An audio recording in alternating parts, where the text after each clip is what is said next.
Topo Athletic is committed to lifelong health and better movement. Topo builds running shoes for those who get out there every day regardless of weather, speed, energy, or mood. Their distinctive fit and feel combines instinctive human movement with modern performance and lightweight comfort to help you keep going, keep trying, and keep moving. Discover the Topo difference and step into a run experience unlike any other. Ashley, perfect timing. Thank you for joining us. What's up? Not much. How are you today? I'm good. I had an extra cup of coffee this afternoon because it's like almost past my bedtime here on the East Coast. So I'm ready to go. I have my caffeine, and if I need to, I have a cabinet full of energy chews behind me, so I'm ready to go. Perfect. So get ready to be a little bit embarrassed because I have written this great hype component for you. Okay. So I want everybody to know you before we even start diving into the questions. Ready to be a little bit embarrassed by my hype? My patients at work embarrass me all day long with their comments. Kids are very honest. So go. Awesome. So earlier this year, Ashley raced Oregon 70.3. Then she went to Lahti, Finland to race the 70.3 World Championships. And now she's in the final training weeks for her Ironman Arizona event, which will be taking place in Tempe, Arizona, while always gunning to have the best smile in triathlon. By the way, I stole that from your most recent post. Ashley is an ambassador for Bike Law. She is the regional team captain for Team Zoot, going on 3 years now, 6 years on the team, and is an ambassador for GU Energy Labs. She started in endurance sports in 2015, but it wasn't a straight line to success, as she has been showing here in 2023. We're going to chat about the stresses that you've had to overcome and the obstacles that you've had to overcome, as well as how your job keeps you grounded, which I think is super important. So, Ashley, welcome to the Run, Try, Bike Fireside Chat. I'm ready to get the questions. Are you ready to get the questions? As ready as I will ever be. That's just perfect. Like race. Oh man, did I prep enough? So I can't see my face. So if I have like anything in my teeth, can you let me know? Since I am always gunning for the best smile in triathlon, I can't see my teeth. Okay, we're good. You're good to go. So we've already had a couple comments here. Okay. Kim Isringhausen says you are amazing. MK Herzl says, yeah, a whole bunch of A's and S's. Ash. And Sarah Beth Kozak says, woohoo, you rock. So thanks, guys. We're a good start. Okay. So here's my first question for you. I want you to take us back to your first 70.3 at Augusta. Sure. And then I want you to the most recent one in Finland at the World Championships. Okay. When you think of 2 events, what commonalities did you have between those 2 events, and what was the biggest difference between the 2? I think something that try my best and hardest to shake this. My type A personality it's just not gonna go away. It's a blessing and a curse. And from my first race to Finland most recently, like I'm always going to overthink and overpack and get, somewhat nervous. My ways of dealing with the nerves now are similar but different. But in terms of like similarities between the 2 races, like that level of preparedness and excitement and nervousness it remains pretty tried and true throughout. And I think that it shows that I care. I remember one of my teammates reached out to me before Finland, and he was like, how are you feeling? I was like, I'm kind of nervous. Like, this season's been going really well for me, and I've had some health issues that you and I have kind of talked about, and we'll talk about tonight. Yep. And I just, there were so many variables going into Finland. First time traveling overseas, health stuff seemed to be going okay, but I was still, nervous going into it of all the different what ifs and things that can happen and whatnot. And I remember this teammate told me, he just said, good, that means that you care.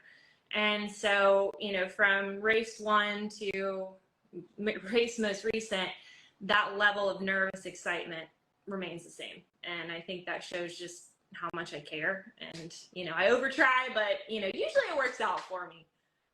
You mentioned overpacking. So what's one thing you brought to Finland that you brought right back with you that never left the suitcase and you were like, why did I even bring this?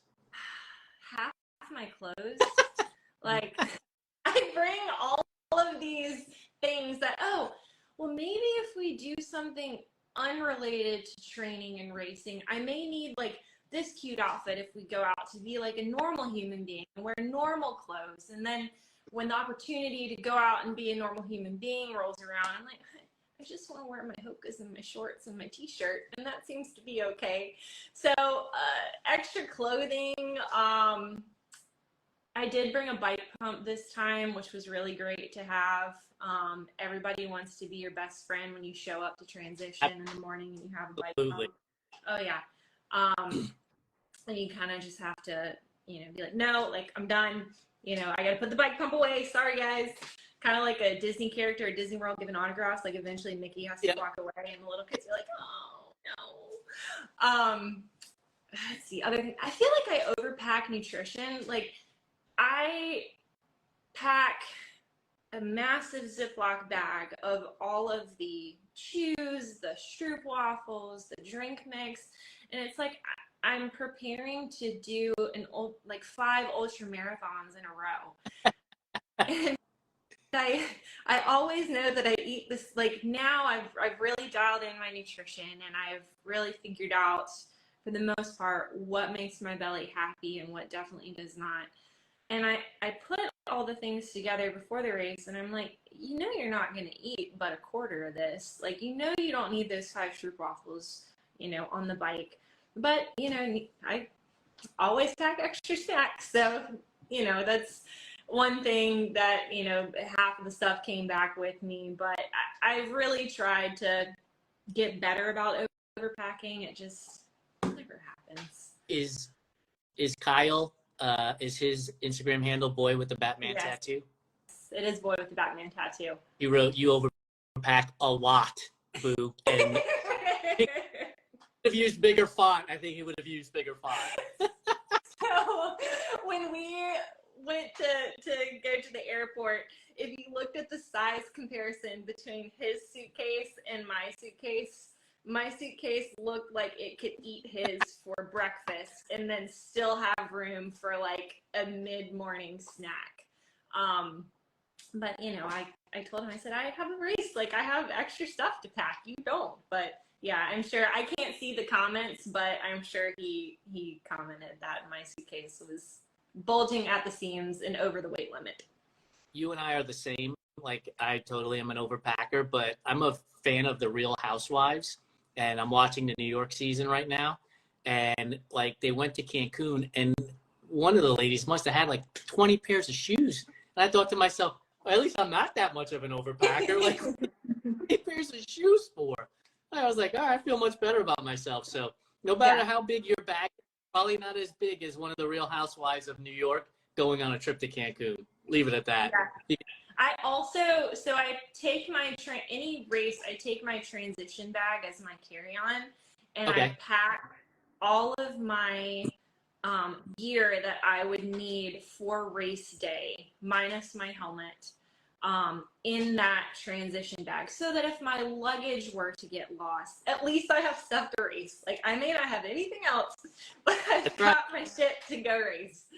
And so, you know, that's always super embarrassing, walking through the airport with this massive turtle shell backpack and then dragging my massive suitcase behind me. But you know what?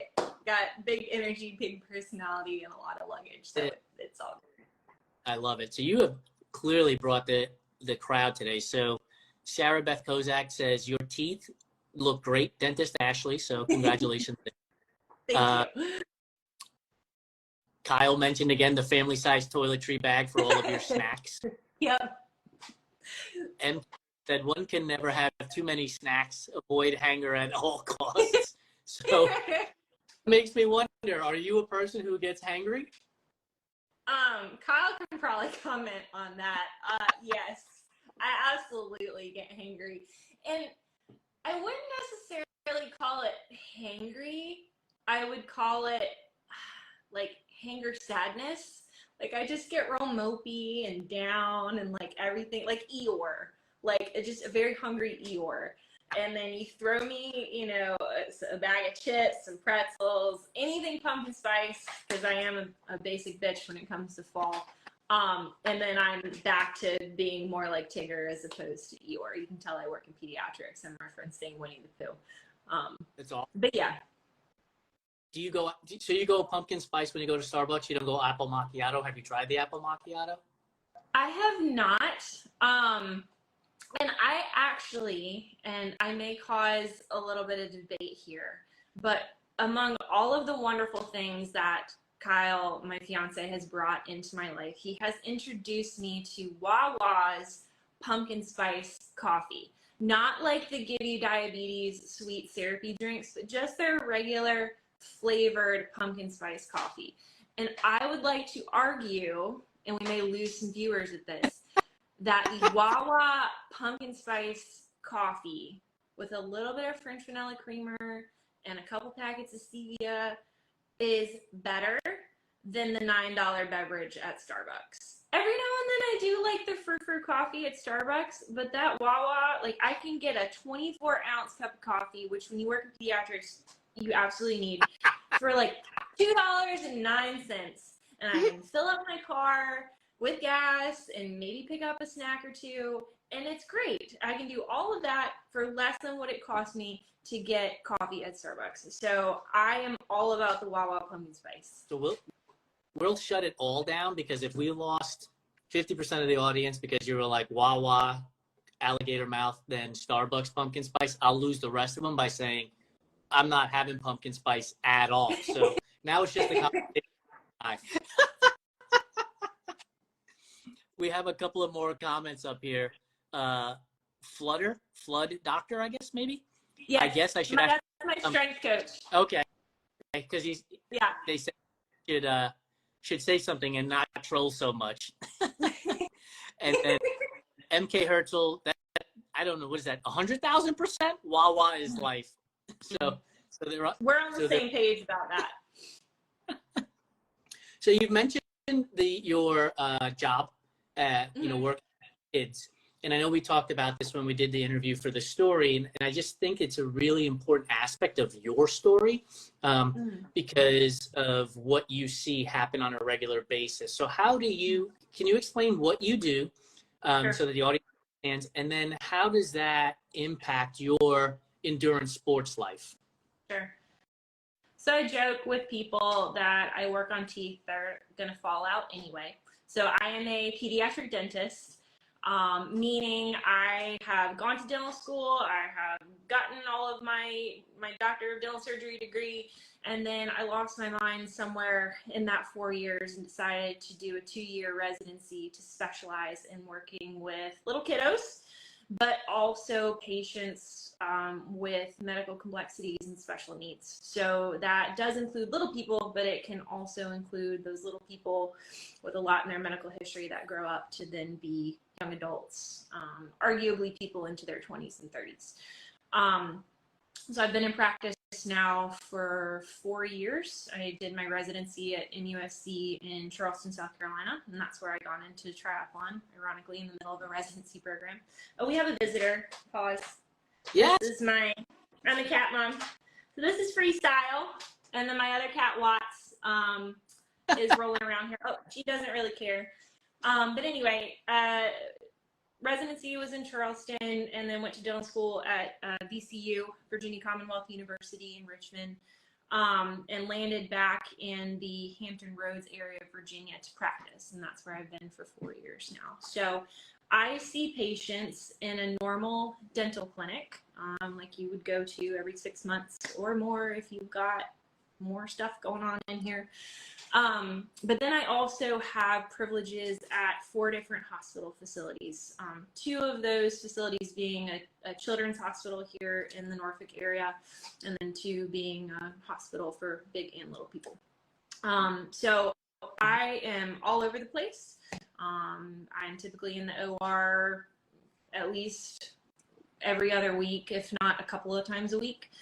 and then in the clinic too. So I'm always on the go when it comes to seeing my patients. Obviously, with little people, they keep you on your toes. They keep you humble. I had a patient, she tried to guess my age the other day, and she told me that I looked 47. And I'm not 47. I just turned 33 on the 17th. Mid-30s. Happy birthday. Thank you. That's when like peak cardiovascular fitness happens, around your like mid-30s. So I'm waiting for that to happen. But anyway, she guessed that I was 47, and I said, why? And she was like, because your hair's gray. I was like, well, actually, it's kind of like lavender purple gray, but whatever. So kids keep you humble.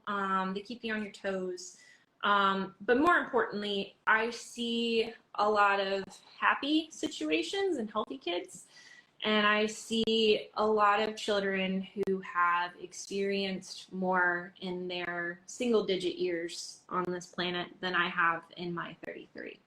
And, when I look at medical histories or, family social histories in terms of what's going on at home or what I suspect may or may not be going on at home, there are a lot of times in those cases where I'll pick up the phone and call my parents on the drive home from work and just say, hey, thanks for caring about me and my health. But the kids with a lot going on in their medical history, it's humbling to read some of the things that they've endured, to talk to the parents just with all the things that they juggle, from teeth to numerous doctor appointments and surgeries and things like that. And I think number one, when I complain that, I can't run for a couple weeks because I injured something, or now that I'm at the age where I sleep funny and I, my back's messed up when I wake up the next day,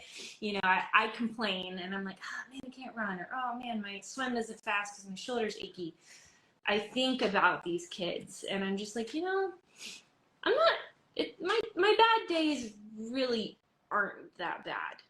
And I will say, like, in the context of racing, there have been numerous occasions where, when the shit gets hard and you go into those dark moments, especially during the iron distance, when it's just like, oh my God, I want to get off this bicycle, where I think about specific kids, and there's really no rhyme or reason to the patients, who pops up into my mind, but I think about specific kiddos that I treat, and it's just like, this kid will never get this opportunity, or this kid will never be able to walk without assistance, or they're in the middle of chemotherapy or whatever, and it's just like, yeah, like keep going, like get to that finish line no matter what. And I have a really cool opportunity with my job to not only fix teeth and make things healthier again, but to learn from and be inspired by these little people, and also to be somewhat of a coach and role model, and cheerleader, and just a listening ear. Sometimes some of my teenage kids or the preteen kids come in and I'll ask them how school's going, and if we shut up and listen, kids will tell us a lot. And sometimes the kids will divulge that they're getting bullied, or you can just tell with how they interact with their parent that home life isn't super great. So I always remind myself, like, no matter how stressed out I am or how difficult that patient may be, I may be the only nice person that they interact with. And so it really keeps you humble, and it really keeps things in perspective. Yeah.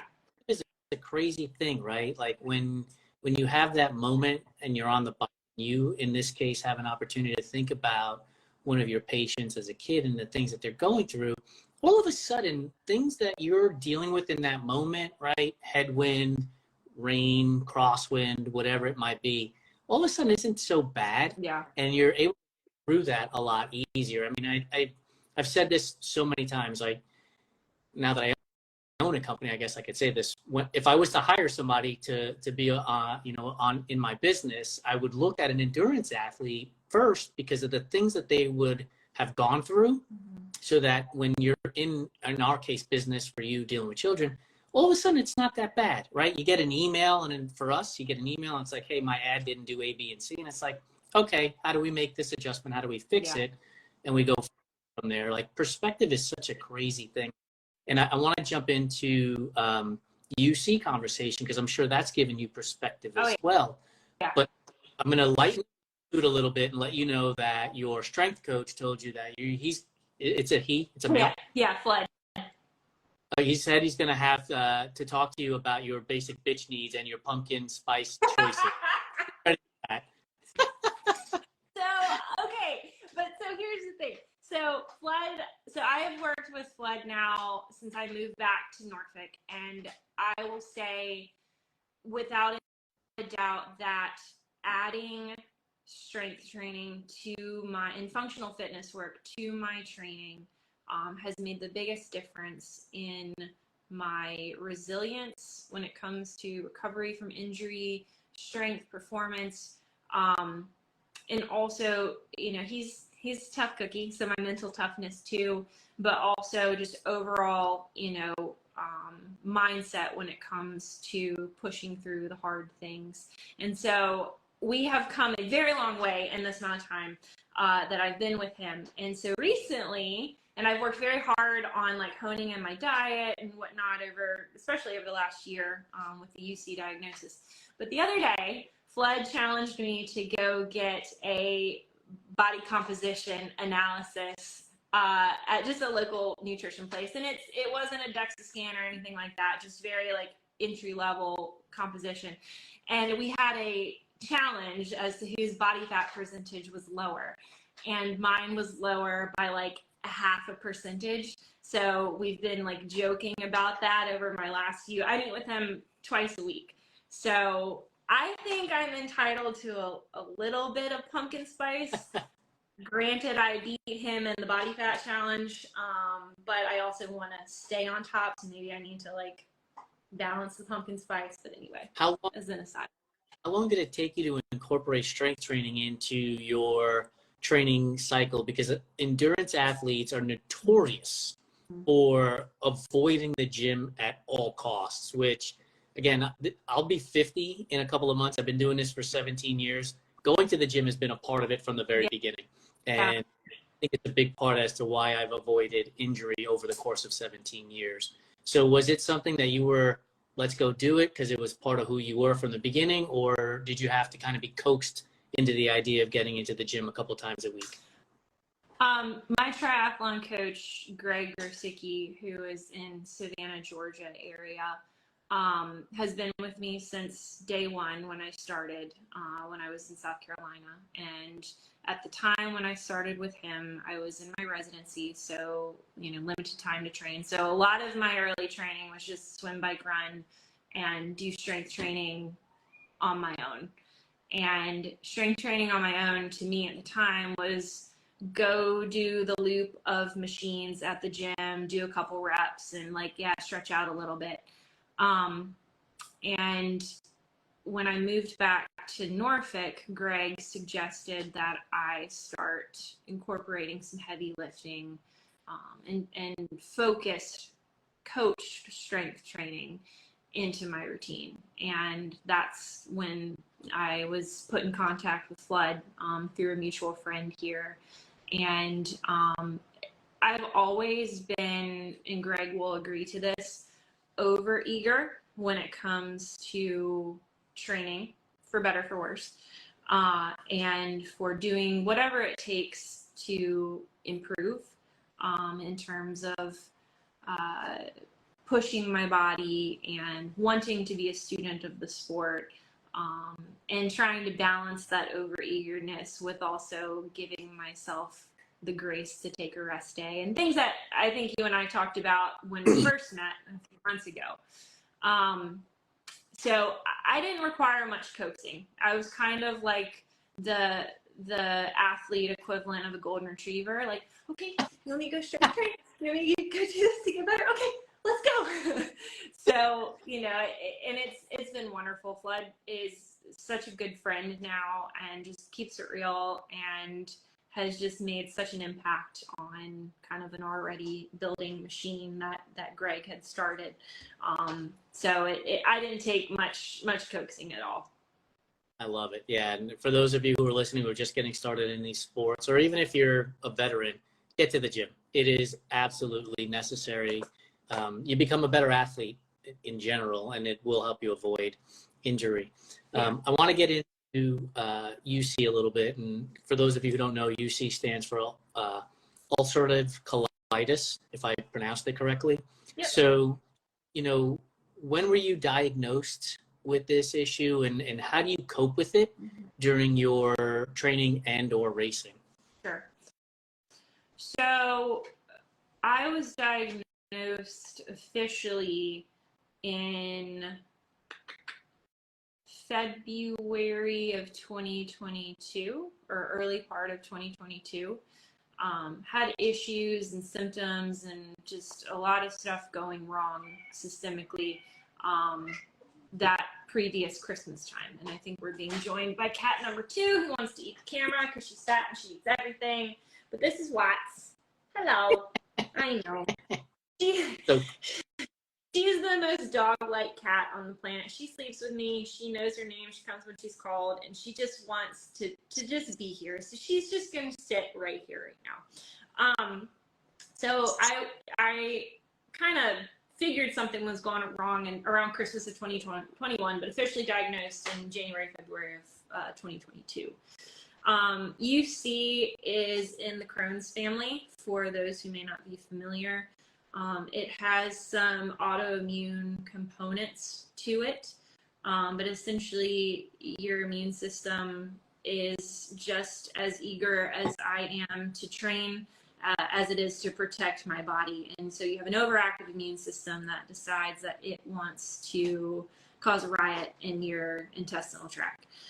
And it was extremely hard to, no pun intended, to stomach at first, because I've always been an otherwise extremely healthy or health-minded individual, and didn't really have much going on health history-wise prior to this diagnosis, other than a broken bone in middle school, some other bad flu type situations, but nothing major. And so all of a sudden I'm diagnosed with this thing that doesn't have a cure. It's something I'm going to have to manage the rest of my life, and it has huge implications for quality of life if not managed in terms of surgical options and things like that. So I was not okay when I got that diagnosis. I was very upset. And at the time, the doctor that I was seeing kind of diagnosed and presented the information in a very nonchalant way. And being someone in the medical field, there's something to say about bedside manner and presenting bad news. So that didn't help the situation. So being very stubborn and being very determined, and coming off of the year prior, from a triathlon standpoint, I had one of the best seasons that I had to date. I had a lot of success when I was racing in Charleston early on at the sprint and Olympic level. Did fairly well for my first 70.3 in Augusta in 2019, and then just kind of kept climbing. I podiumed at Eagleman in 2021, got my first ticket to 70.3 Worlds that year, and raced and did well. Raced my first full that year at Waco and punched a ticket to Worlds in St. George that May. And, it was just kind of up here. And then to immediately get that diagnosis, and at the time, we had to figure out how to manage my disease, and something as complex as UC and something as multifaceted as an autoimmune disease. It's not just, here, take these medications. It's diet, it's lifestyle, it's relearning how your body works, no matter how in tune you are with it, all over again. So mentally, emotionally, to see my fitness and, my abilities to swim, bike, or run without pain or other issues or nausea or vomiting or, a whole lot of other stuff, everything was just kind of slipping out of my hands and I had no control over it. Right. And so what did I do? I decided to hang on for dear life into the only thing that made me feel like normal at the time, which was race. And so I proceeded to race full distance worlds in St. George.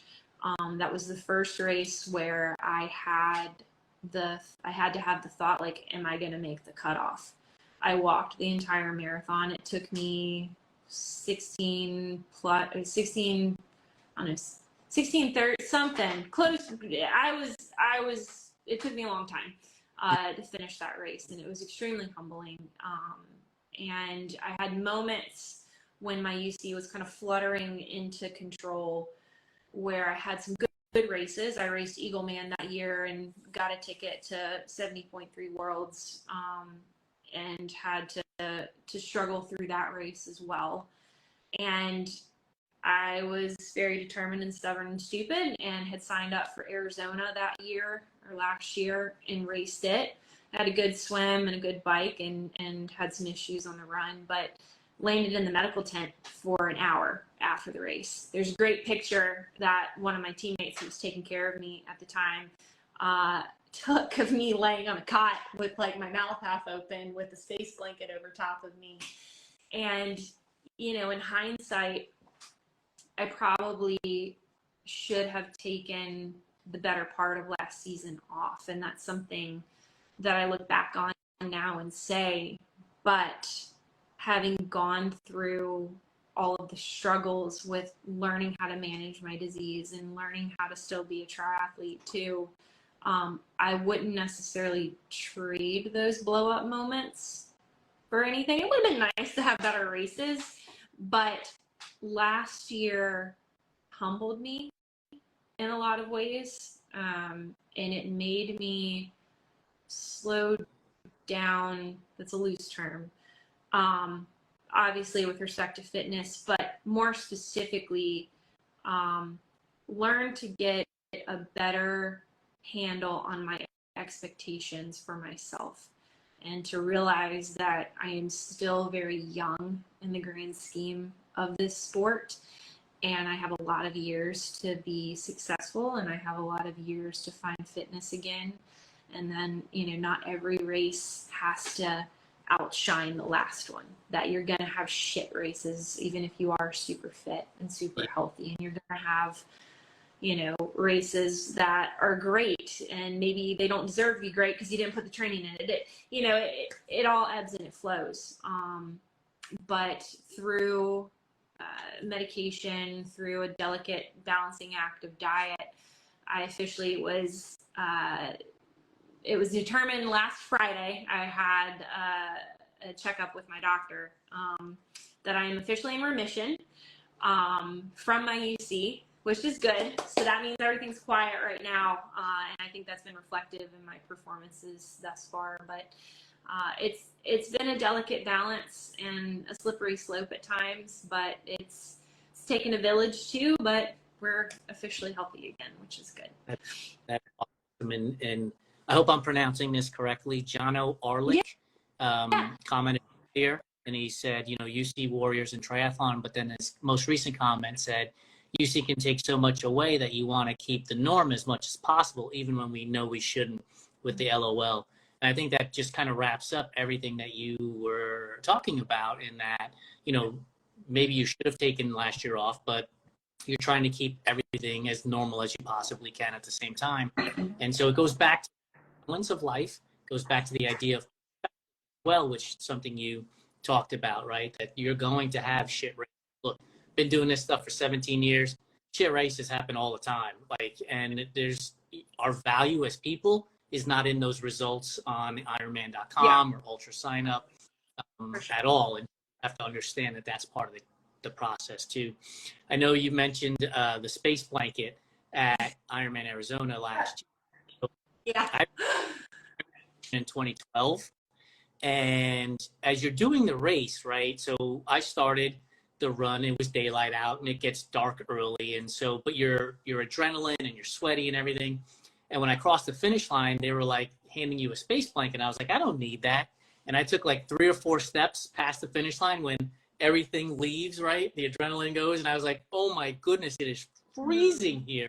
Yeah. Give me that space blanket. So for those of you racing Ironman Arizona for the first time, don't ignore the space blanket when you cross the finish line. Make sure you take it. Nope. I'm keeping that in mind for this year too when I return in November. Yeah, it's coming up soon. So how do you feel about, where you are with about 2 months to go before race day? How do you feel from the recovery from Finland, right? Because that's still there, and the progress towards the 140.6 distance. Yeah. I'm super excited. To be honest, I finally, comparison is the thief of joy, so I'm told, but I consider 2021 to be kind of a barometer for where I felt the strongest, the fastest, the most confident in my abilities. And, my relationship with triathlon and my relationship with performance and stuff weren't the healthiest. So now, flash forward to 2023, I feel like my fitness is back to that state that it was in 2021 and arguably getting stronger. But the key point is that my mindset and approach to racing and competing is a much healthier one. And I think that may be my secret sauce in Arizona, that instead of feeling like, oh, I have to get a world slot, or I have to bike a sub whatever, I have to swim whatever, like, pressure is great. It means that you care about your performance, and nervousness is great. It means that you care. But the more perspective you can have on your performance, the easier you handle the, oh shit, I have a flat tire. Oh crap, my nutrition just fell off my bike. Or, oh, my belly's not having it today. And I got to that point by the end of 2022 where I could handle those moments a little bit better. So, mentally and physically, I'm feeling very strong for Arizona. I had signed up, got the race insurance, and told my coach, like, I really want to try to do Arizona. I know I did Tulsa in May. I know we kind of need to take this year step by step just because I'm making this health comeback.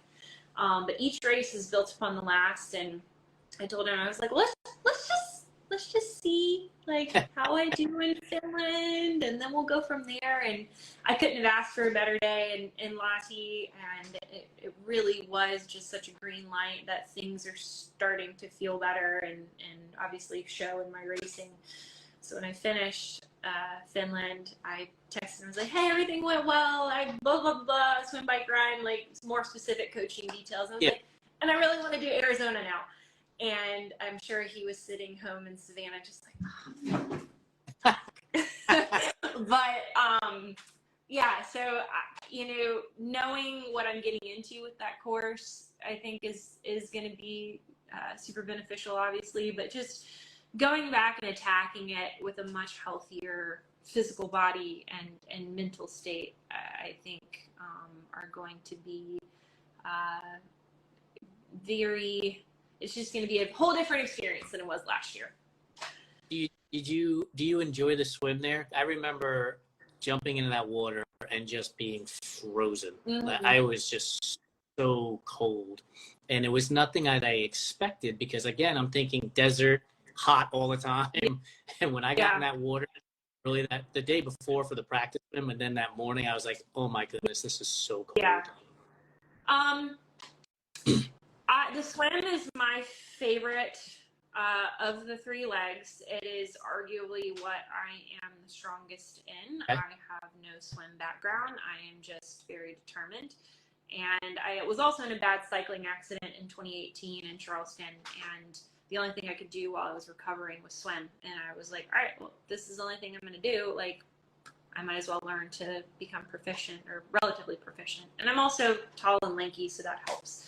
So I always look forward to the swim, and I always see it as the variable that is the changing conditions of the water and the location are a challenge to me. As far as the temperature there, having raced in cold water in St. George 3 times prior to Arizona, and the water temp both for 70.3 Worlds last year and the year prior, and then the full distance, I mean, it's cold in that reservoir. So mentally, I knew when they said, oh, it's 50 some degrees, I'm like, I know what that feels like. So obviously when you hit that temperature, your body is just like, no, mission abort. This is not okay. You know, your adrenaline, like you just mentioned, kicks in, and you acclimate, everything freezes, and it's fine. I think what I wasn't prepared for last year with respect to the swim was the fact that my feet were frozen. Yeah. Like I tried to, and there's a great picture, the photographers caught it, of me getting out of the water and just collapsing because I couldn't feel my feet. And instead of running into T1, I kind of just like waddled back and forth until I got feeling back into my feet again. And same thing with my hands, trying to work the bike. But other than that, the cold water really didn't bother me too much. So pro tip for those of you who are doing it for your first time, I bought hand warmers and put them in my cycling shoes so that when it was time to start riding, my feet could get warmed up from those hand warmers, and I had no issues after the swim at Ironman Arizona because, to your point, like, my feet were frozen, and I pride myself on being in and out of transition as quickly as possible. And I probably spent about 10 minutes in there because I was just so cold after that swim. MK Hertz, they wrote, "It doesn't feel good to swim, the cold water swim." I'm with, like, I did Indian Wells last year, and they were like, "Do you want to do the bike?" And I was like, "There is 0 chance you're gonna get me into the water, Wells, like 0. So if you want me on this team, do the bike. I cannot do the swim. I will be miserable the whole entire time. It's just not for me." One thing I do with cold water swims, and one thing a buddy of mine, open water swimmer in my hometown area, recommended I do, because obviously we as mortals don't have the luxury of doing like a practice swim like the pros do at these Ironman events. So he said, take some cold water, ice water, or just whatever, in a water bottle, dump it down your wetsuit and throw it in your face right before you go in, or relatively close to before you go in, and it kind of helps lessen that natural reflex that we have when we hit that cold water to be like, can't breathe. So I do that religiously for the cold water swims, and even for regular temperature too, but seems to help. Awesome. We've had so much fun, but are you ready to have more fun in this conversation now? Absolutely. All right. I love hearing people's stories, but hearing people's food choices makes me smile even more. So great. Love it. Okay. The next list of questions is all about food choices, and we call it rapid fire, but feel free to elaborate if you need to. You ready? Okay. Pineapple on pizza, yay or nay? Absolutely. Is there any other way to eat pizza? Yeah, without that stuff on it. All right. So here's my follow-up question to that. Will you eat pineapple on pizza with just pineapple, or does it have to have something else? So I will do just pineapple. Oh. I'm digging the hole deeper for myself now. But a little bit of ham thrown in there for some protein, also a good thing. So like what is it, the Hawaiian pizza has ham and pineapple? Yeah. Our partner, he always says he loves pineapple on pizza, but it always has to be accompanied by something else, jalapeno, ham. Perfect. I'm like, so you don't actually like pineapple on pizza. You like this combination, but you're telling me you would pineapple on pizza by yourself. So I will clap to that. I won't ever eat it, but I'll give you kudos. Oreos. Do you go the old school Oreo? Are you a double stuff Oreo? Are you a thin mint Oreo or thin Oreo, or the Cakester Oreo? I'm going to say the double stuff Oreos. I'm not such a fan of all of the different flavor, like the new, except I heard there is a pumpkin spice Oreo, so I may have to check that out. The basic bitch in me is very curious about that. But I like to separate my Oreos and like get the icing off and then have the 2 cookies and then like dunk those in my milk. Or sometimes I dip my Oreos in peanut butter. That's a thing. What? Yeah. This is new. Yeah. 5 stars would recommend. But I am more of the traditional Oreo as opposed to all the other different types that are out there. Same here. Like, so I teach marketing, and Howard Moskowitz is the inventor of horizontal segmentation, and I always blame him when I go to the grocery store and I see birthday cake Oreo and lemon Oreo and red velvet Oreo, and I'm like, just the plain Oreo. It was perfect. You didn't have to do anything to it. Like, we don't need all these other Oreos. So give me the regular Oreo. I'm good with that. Excellent. Are you a licorice fan? Not really. And then that was confirmed when we went to Finland. Apparently licorice is a big deal over there. And we did some sort of like game thing at the expo, and we won this stick of Finnish licorice. I was like, oh sweet, like, you know, native food item. And I had a bite. I was like, this tastes awful. It was very salty. I don't even know how to, it tastes like shit.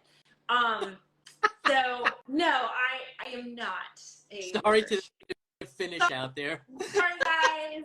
You have a beautiful country. I would go back to Lahti in a heartbeat.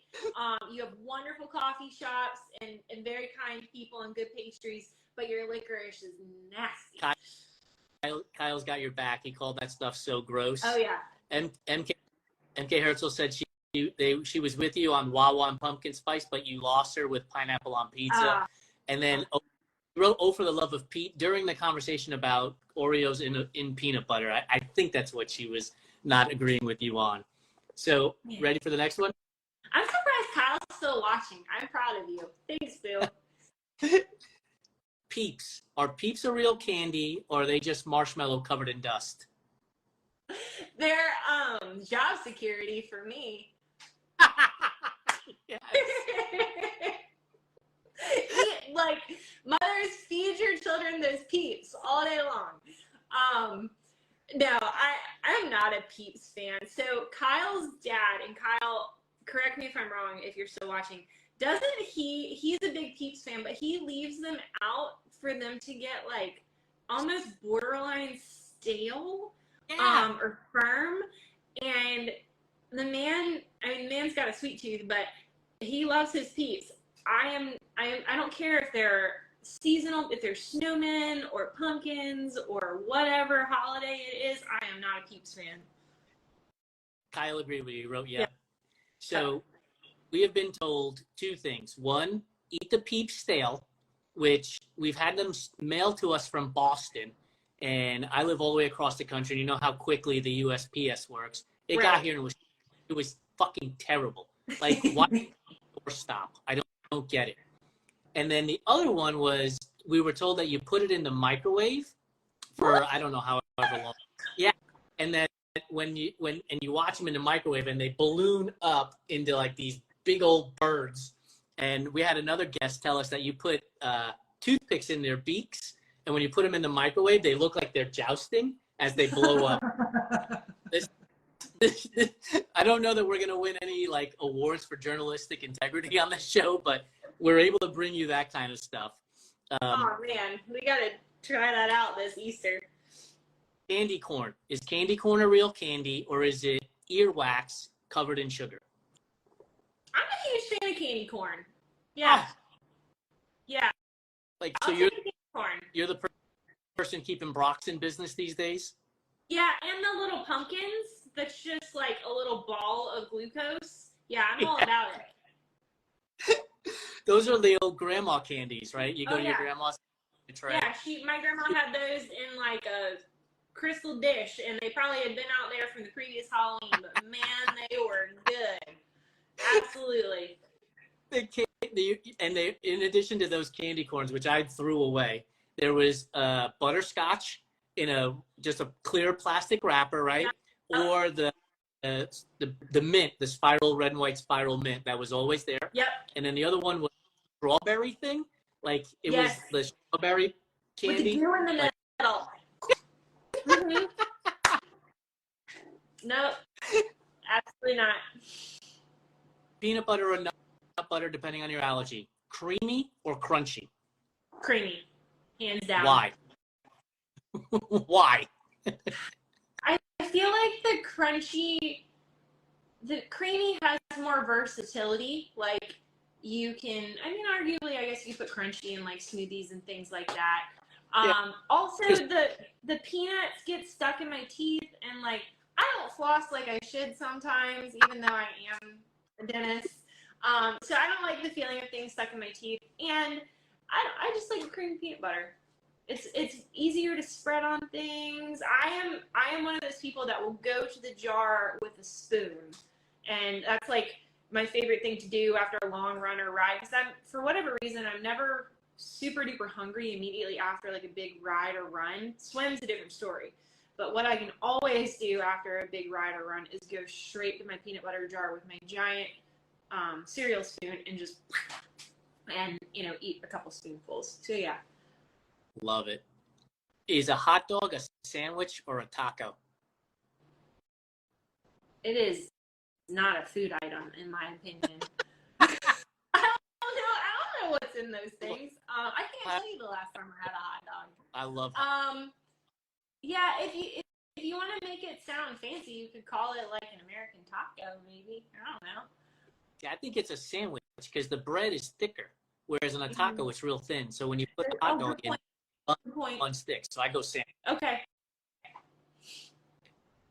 Red velvet cake, is it a real flavor or is it just chocolate cake with red food dye?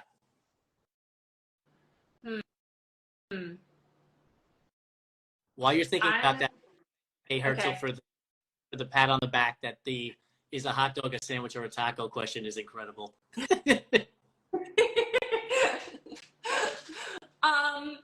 I would say that it is a bougie version of chocolate cake. Oh, that's a good answer.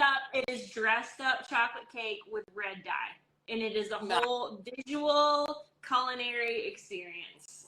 That's a really good answer. Mm-hmm. I applaud that. Yeah. To me, it's chocolate red food dye, but bougie chocolate cake, now it makes it a big difference. Yeah.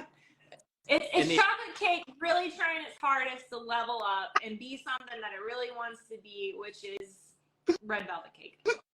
I love it. So I don't know what MK Herzl's first name. What is her name? Meredith? Mm-hmm. Meredith is now joining in on the fun and asking me questions. And the question is, if the bun is toasted, does that make it a panini? And the answer is yes. Great question. Side note, so Meredith is the better half to fellow Team Zoot captain Nick Logan, who's up in the Northeast region. I'm Mid-Atlantic. They're wonderful people, and they're getting married soon, actually in like next month. And Nick actually, when he saw that I was going through all of my initial struggles with my ulcerative colitis, he is also a nutritionist. And so he reached out and said, hey, let's do some food sensitivity testing just to see if there are things that are more inflammatory in your diet or things you should be avoiding. So I gave several vials of blood, and the blood work went off and came back with a list of probably about like 30 different things, from actual foods to different produce, proteins, dyes, you name it. And so I really am forever indebted to Nick for helping me, sift through what is good, what is something I need to avoid in my diet, because those changes to my diet have arguably made, in addition to all the other things, a huge difference in my healing journey with my UC. So love Nick and Meredith. Awesome. 2 more questions to go. Okay. Favorite ice cream? Favorite ice cream? Yes. What's your favorite ice cream flavor? Ooh. I am gonna go with mint chocolate chip. Yes. Yes. Oh, so you get it. Okay. I feel like it comforts in all seasons. It's refreshing in the summertime. It's like got that peppermint vibe in the wintertime. I like the green kind. Yeah, there's like the imposters out there that are the regular white colored base of ice cream with the chocolate chips. Yeah, no, all about mint chocolate chip. Perfect. Favorite candy bar? What's your favorite candy bar? Candy bar. Ooh. Butterfinger, because it goes back to the peanut butter vibe. Mm-hmm. Meredith asked, but is it legit if it's not green? It'll do. It'll hold in a pinch, but it's not. Yeah. Yeah. It's not legit. Last one. Brownies. Are you going centerpiece or are you going edge? I'm going to go with the edge. I need a little bit of hardness. I need a little bit of crunch before I dive into the squishiness that is the center. And I think there is value to the crunch and the harder parts of the brownie pan. So I'm going to go with the corner piece. 100%. So if I tally everything up, we disagree on pineapple on pizza, we disagree on pumpkin spice, but we do agree on mint chocolate chip, and we do agree on the edge piece of the brownie. If you ever want to hear me debate food, every Friday we put out a food fight video, food fight at noon Pacific time, so 3 o'clock Eastern time, and we discuss all of these things. We'll have a new one coming up this week. Ashley, thank you so much for joining us. Yeah, congratulations, Kyle. Thank you. Congratulations on your recent accomplishments at Lahri, and good luck to you at Ironman Arizona. We'll load up the tracker and be rooting for you. Sweet. Thank you so much. We'll see you soon. Have a good one. Okay. Bye, friend.